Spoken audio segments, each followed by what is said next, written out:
ഹൈക്കോടതി ഉത്തരവ് കാറ്റിൽ പറത്തി തിരുവനന്തപുരം നഗരത്തെ ഫ്ലെക്സ് ബോർഡുകൾ വിഴുങ്ങിയ വാർത്ത കഴിഞ്ഞ ദിവസം പൊതുജനം കഴുതയല്ല സർ സംപ്രേഷണം ചെയ്തിരുന്നു.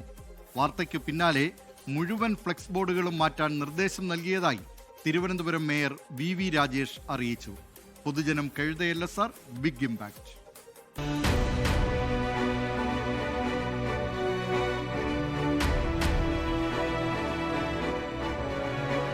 ഇന്നലെ വരെ ഇതായിരുന്നു അവസ്ഥ. ഇന്ന് കാണാം.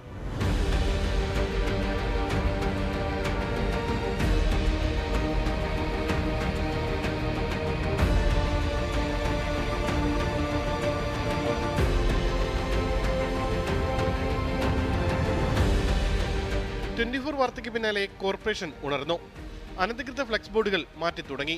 അനുവാദം വാങ്ങാതെ സ്ഥാപിച്ച ഫ്ലെക്സുകൾ, പരിപാടി കഴിഞ്ഞിട്ടും മാറ്റാത്ത ഫ്ലെക്സ് ബോർഡുകൾ എന്നിവയാണ് മാറ്റുന്നത്.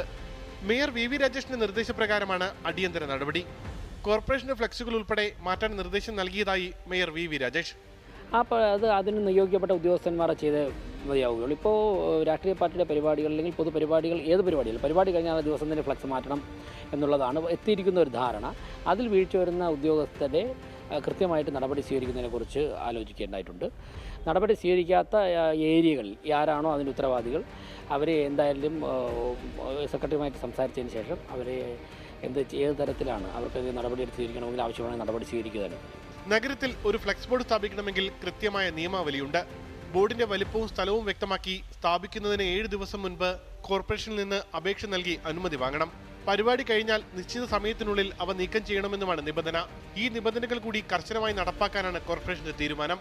തിരുവനന്തപുരം നഗരത്തിലെ അനധികൃത ഫ്ലെക്സിനെതിരെ ഹൈക്കോടതിയുടെ വീണ്ടും ഇടപെടൽ ഉണ്ടാകുന്നതിന് മുൻപ് തന്നെ ഇപ്പോൾ കോർപ്പറേഷൻ ഇടപെട്ട് തുടങ്ങി.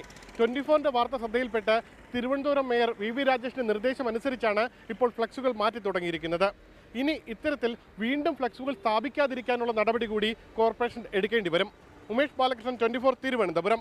ലോകത്തെവിടെയായാലും ഏത് സമയത്തും 24 വാർത്തകളും ഓഗ്മെന്റഡ് റിയാലിറ്റി പാക്കേജുകളും എക്സ്പ്ലെയിനറുകളും വിശദമായി കാണാൻ ഞങ്ങളുടെ യൂട്യൂബ് ചാനൽ നിങ്ങൾക്ക് സബ്സ്ക്രൈബ് ചെയ്യാം.